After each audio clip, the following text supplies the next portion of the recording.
নমস্কার বন্ধুরা, তোমরা কেমন আছো? আশা করি ভালো আছো, সুস্থ আছো। আর আমিও ভালো আছি। আর সকলকে জানাই শুভ দীপাবলির শুভেচ্ছা। আর আমরা সকালটা এভাবে শুরু করলাম। দেখো, ঘুম থেকে ওঠার পরে যে যাবতীয় কাজগুলো থাকে সেগুলো সেরে নিয়েছি। আমার চান পুজো এগুলো সমস্ত কিছু আমার হয়ে গেছে। ঠিক আছে, কালী পুজোর সকালবেলা, কারণ অনেক ওদিকে একটু জোগাড় জাটিও করতে যেতে হবে। তো এখনও অমাবস্যা তো পড়েনি, তবে পড়ে যাবে। তো তার আগে একটুখানি অনেক কিছু প্রস্তুতি থাকে। তো ভাবলাম চলো তাড়াতাড়ি করে আমার কাজগুলো সেরে নিয়ে তারপর যাব ওইদিকে। তো প্ল্যানে ছিল পরোটা আর আলুর দম করেই খাওয়া হবে, ভাত আর খাওয়া হবে না। তো যাই হোক, বাবার জন্য তো একটু করতেই হয়। তো বাবা তো আর অনেক অন্যান্য খাবার, মানে আমরা যেগুলো পছন্দ করি সেই সব খাবার বাবা পছন্দ করেন না। তো সেই জন্য ভাবলাম চলো এগুলো করি, কিন্তু বাবার জন্য সাদা ভাত আমি তুলে রাখবো বলে সকালে দেখলেই তোমরা আলুর দম আর পরোটা হচ্ছে, মানে পরোটা হয়ে গেছে, কিছুটা বাকি ছিল, তাও গরম গরম একটু দেবো বলে। ছেলেটাও তো অনেকক্ষণ না খেয়ে আছে। আর অবশ্য আমার সকালে কাজ সেরে চান পুজো করে আমার এই রান্নার টিফিনের দিকে আস্তে আস্তে আমার অনেকটা লেট হয়ে গেছে, প্রায় বাজে 11টা। তো যাই হোক, ওইগুলোকে কমপ্লিট করছি। আর এই যে তরকারি বসিয়ে নিয়েছি, দেখো আর কত সুন্দর লাল লাল করে ভেজেছি, দেখেছো তো? মানে সুন্দর একটা কালার এসে গেছে। তো এবার আলুগুলো সিদ্ধ করে রেখেছিলাম নুন দিয়ে, তো সেটাই আমি এখন ঢেলে দেবো। এটা সম্পূর্ণ নিরামিষ রান্না হচ্ছে।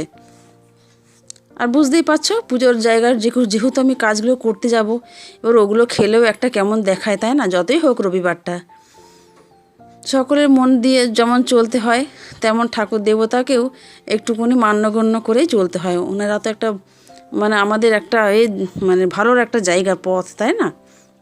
তো ছেলেকে খেতে দিয়ে দিয়েছি, তারপরে চলে এসে দেখো আমি সব প্রসেস দেখাতে পারিনি, কারণ আমার তাড়া আছে, যেহেতু ওইদিকে যাবো আমি, সেই জন্য। তো আলুর দম দিয়ে আর রাইসটা খাওয়া হবে। তো আমরা কালকের আর মানে আজকের আর খাওয়াই হয়নি, কালকে যা ভাত খেয়েছি। তো এই জন্য আমি এইগুলোই করেছিলাম। তো আমার হাজব্যান্ড শুধু একা খেয়েছে, আর বাবা আলাদা করে যে সাদা ভাত তুলেছিলাম ওগুলো করেছি, করে খাইয়ে দাইয়ে এঁঠো কাটা সব নিয়ে, অবশ্য বাবার জন্য মাছ ফাছ সব করেছিলাম, তো সেইগুলো করেছি কিন্তু খাইনি। কিছু করার নেই, আমি সেগুলো পোষা টোষা করে নিজের জামা কাপড় ছেড়ে চলে এসেছি এই পুজোর জোগাড়জাটি করতে। এই দেখো, দেখতেই পাচ্ছ তোমরা। তারপর সন্ধে নেমে গেছে, তখন মনে পড়লো শ্রীটা তো বানানো হয়নি, তখন আমি বসে পড়লাম শ্রীটা বানাতে। অল্প সময়ের মধ্যে যতটুকু পেরেছি চেষ্টা করেছি ঠিকঠাক করে করার, কিন্তু জানি না কেমন লাগছে, তোমরা বলবে। অবশ্য কমপ্লিট হয়ে যাক, তো যাই হোক ভালো লাগবে নিশ্চয়ই, আশা করি। তো সেইগুলো করতে বসে পড়লাম, একটু রঙও করে। এই দেখো ফাইনাল লুকটা কেমন লাগছে বলবে, তো কমেন্ট করবে একটু, আমার ভালো লাগবে যে হ্যাঁ জিনিসটা একটু ভালো হয়েছে। আর এই যে আমাদের মা দাঁড়িয়ে আছেন, সুন্দরভাবে দেখছে সবাই কোন কাজটা কি করছে না করছে। আর দেখো, আমরা সংসার সামলে সকলে, প্রত্যেকটা পাড়ার, মানে আমাদের পাড়ার বউগুলো নিজেদের ঘরের সংসারের কাজ সামলে আমরা সকলে চলে এসেছি মণ্ডপে। সকলে মিলে আমরা সুন্দরভাবে এই কাজগুলো গোছাচ্ছি।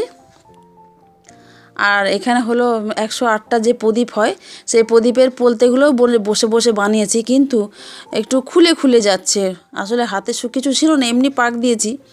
তো যাই হোক, একটু কথা বলছে, ওই তেলের মধ্যে দিয়ে একটুখানি দেয়া হচ্ছে। আমাকে কিছু দেখা যাচ্ছে তুই কী করে পাক দিয়েছিস, আমি ওইটাই বলছি যে হাতে পিছলে যাচ্ছে। তো যাই হোক, প্রদীপ সাজানো হয়ে গেছে, যখন ঠাকুরমশাই বলবেন তখন জ্বালানো হবে।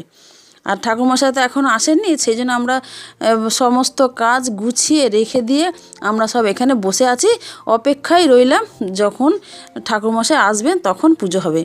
তো 8টায় টাইম দেওয়া হয়েছিল, এখন প্রায় বাজে 10টা। তো 10টা টাইম দেওয়া হয়েছে, ঠাকুরমশাই আসেননি।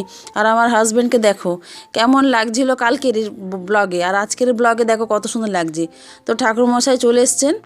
তো আসার পরে যে পাতা, 5 রকম পাতা লাগে, ওইগুলো সব নিয়ে গাছে, মানে যত রকমের সাজসজ্জাগুলো এগুলো করলে করা যেতে পারতো। তো ঠাকুরমশাই করলে কি আপনার দেখতে ভালো লাগে, তাই না? তো সেই জন্য ঠাকুরমশাইয়ের জন্য কিছু কিছু কাজ আমরা রেখে দিয়েছিলাম। অবশ্য আমি খুব ভালো যে ঠাকুরের কাজ করতে পারি তা নয়, কিন্তু আমি অত ভালো পারি না। যদিও আমাকে বলবে আমি এগুলো করে দেবো, কিন্তু আমি নিজে থেকে বুদ্ধি করে এটা ওটা সেটা যে অনেকে গোছানো থাকে না, ওই গুছনই আমি করতে পারি না। আমি একটু সকলকে ভিডিও করে নিচ্ছি, কে কোথায় আছে, কে কী করছে, দাঁড়িয়ে আছে। আমি এই ঠাকুরের মন্দিরে দেখলেই তোমরা একটু আগে, এই যে আমি এখানে দাঁড়িয়ে আছি এখনও। ছেলেকে বললাম তুমি আমাকে ভিডিও করে দাও, করে দিল একটুখানি। ঠাকুরমশাইয়ের যা কাজ ঠাকুরমশাই সেগুলো করতে শুরু করে দিয়েছেন। আর দেখো পাড়াতে প্রত্যেকটা মানুষ যে ঘর থেকে বেরিয়ে এসেছে আর পুজো মণ্ডপে যে যোগ দিয়েছে, সত্যি খুব সুন্দর পরিবেশটা এত সুন্দর লাগছে কি বলবো। আর এখানে মায়ের চক্ষুদান হচ্ছে, তো সেই জন্য একটা গামছা ধরা হয়েছে। আর এখানটা দেখো সবাই মিলে বসে আমরা সকলে যে যখন যেটা পারছে কাজ করে দিচ্ছে। আর ওই যে আমাদের ঘরের দরজায় দাঁড়িয়ে আছে, আমি শঙ্খ বাজাচ্ছি। দেখো ছোট থেকে বড় বয়স্ক থেকে সবাই বেরিয়েছে, এত ভালো লাগছে যে পরিবেশটা কি বলবো বন্ধুরা। আর আমার ঘরের সামনে তো জমজমাটি হয়ে আছে। আর পুজো নিশ্চয়ই ঈশ্বর খুব খুশি হয়েছে এই পুজোটাতে, আর নিষ্ঠাভাবে সকলে করেছে। হ্যাঁ, তার জন্য ঈশ্বর আমাদের আশীর্বাদ করেছে। কি করে বুঝলাম বলবো? আমরা কি করে বুঝলাম, যখন ওই যজ্ঞটা করছে, যজ্ঞটা দাও দাও করে জ্বলছে পুরো ওপর পর্যন্ত। আর একটা ভয় লাগছে, ওপরে তো হ্যালোজিনটা লাগানো আছে, হ্যালোজিনের যদি কিছু ক্ষতি হয়ে যায়। তো সকলে বলছে না, কিচ্ছু হবে না। তো যাই হোক, সুন্দরভাবে দেখো, তোমাদের চোখের সামনে আমি একটু দেখিয়ে তুলে ধরছি। দাঁড়াও, আরও জ্বলবে। আর ঠাকুরমশাই এত সুন্দর করে পুজো করেছে, পুরো স্পষ্ট উচ্চারণ করেছে সব, প্রত্যেকটা তোমার মন্ত্র জপ করেছে, এত ভালো লাগছে।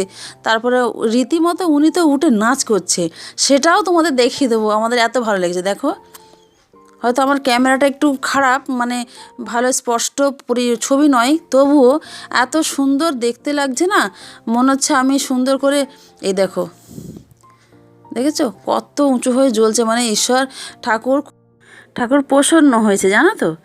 তো যাই হোক, আমাদের খুবই ভালো লেগেছে, খুবই আনন্দ ধরে। কিন্তু তার মধ্যে একটু আছে, এই পরীক্ষা, ছেলেদের পরীক্ষা না, প্রত্যেকটা বাচ্চা যে এখানে ঘুরে করছে, নাচানাচি করছে, প্রত্যেকটা বাচ্চার পরীক্ষা। তবু তার মধ্যে সেগুলো ভুলে গিয়ে আমরা আবার মেতে উঠেছি। এই কালী পুজো, দুর্গা পুজো কিছুদিন আগে গেল, লক্ষ্মী পুজো গেল, এইবারে কালী পুজো আরও কিছুটা আছে ছুটি পড়ে, সেই ছুটিটাও কেটে যাবে বুঝতে পারছি। তারপরে সবাই সবার কাজে লেগে পড়বে। তো বন্ধুরা, কেমন লাগছে বলবে। প্রদীপটা দেখো এত সুন্দর লাগছে। আর ঠাকুরমশাইকে দেখো নেচে, মানে আরও ভিডিও ছিল, আমি করতে পারিনি, কিছু করার নেই আমার। মানে সবাই আনন্দ পেয়েছে ওনাকে দেখে, যে উনি ঢাক বাজছে, তো ওই ঢাকের সাথে সাথে এত সুন্দর আওয়াজের সাথে উনি নাচ করছেন। আমার ছেলে বললো, মা একটু হাসো, বলতে আমি একটু প্রদীপ জ্বালাতে একটু হাসলাম। দেখো, মানে ধুনুচি নিয়ে, চামড় নিয়ে, আরও যা যা হাতে থাকে সেই সব নিয়ে। আর এখন প্রায় বাজে তোমার 1টা, 12:30, 1টা বাজে, পুজো হচ্ছে, এখনও কমপ্লিট হয়নি। যাই হোক, এত ভালো লাগছে। আর পুরো আমাদের জেগে আছে, কেউ ঘুমায়নি। তারপরে পাশে একটা ছোটো মন্দির আছে, সেই মন্দিরেও সকলে জেগে আছে, মন্দিরে আরও লোকেরা আছে। আমি যে কি ভাষা বলবো আমি বুঝতে পারছি না, মানে আনন্দ এতটাই। তারপরে কালকে আবার হবে, ফাংশান হবে আমাদের এখানে। তো ফাংশানটাও তোমাদের একটু তুলে ধরার চেষ্টা করব। আর সবটা তো দেখাতে পারি না, কিন্তু কত সুন্দর দেখো লাগছে। তো যেটা পেরেছি আমি দেখানোর চেষ্টা করেছি। এইদিকে সব ভোগ রাখা আছে, ওইদিকে ফল প্রসাদ রাখা আছে। এই সামনে যে ঠাকুরমশাই বসবে সেই জায়গাটা একটু ফাঁকা করে রাখা হয়েছে। আর মায়ের মুখ তো চকচক করছে। আর এত সুন্দর 2-3টে মালাতেই মায়ের শরীর যেন পুরো ভর্তি ঢাকা পড়ে গেছে, দেখো ফুলে। এত সুন্দর মা নিজের জোগাড় নিজেই করে নিয়েছেন, যে কি বলবো। যারা চাঁদা দেওয়ার না, তারাও নিজেরা এসে চাঁদা দিয়ে গেছে।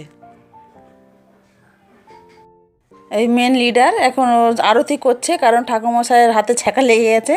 তো তারপরে আরেকজন ভাই আছে, সে তাকেও দিয়েছে, সেও করছে, তার একটা ইচ্ছা হয়েছে, ও উপোস করে আছে। তো বন্ধুরা, আমার এই ব্লগটা কেমন লাগলো সেটা অবশ্যই করে কমেন্ট করে জানিও। আর আমরা যেমন এনজয় করছি, নিশ্চয়ই আশা করি তোমরাও এনজয় করেছো। আর দেখো, পুজো আচ্ছা শেষ হয়ে গেছে, চলে এসছে এই মানে প্রসাদ বিতরণ করতে। সকলে প্রসাদ বিতরণ হয়ে গেছে, যতটুকু লোক ছিল অত রাত্রে। এখন প্রায় বাজে 1:30 বললাম। তো যাই হোক, 1:30 নাগাদ সব বসে আছি, 2টো বাজতে যায়। তো আমরা তখন বললাম চলো উঠে পড়ি।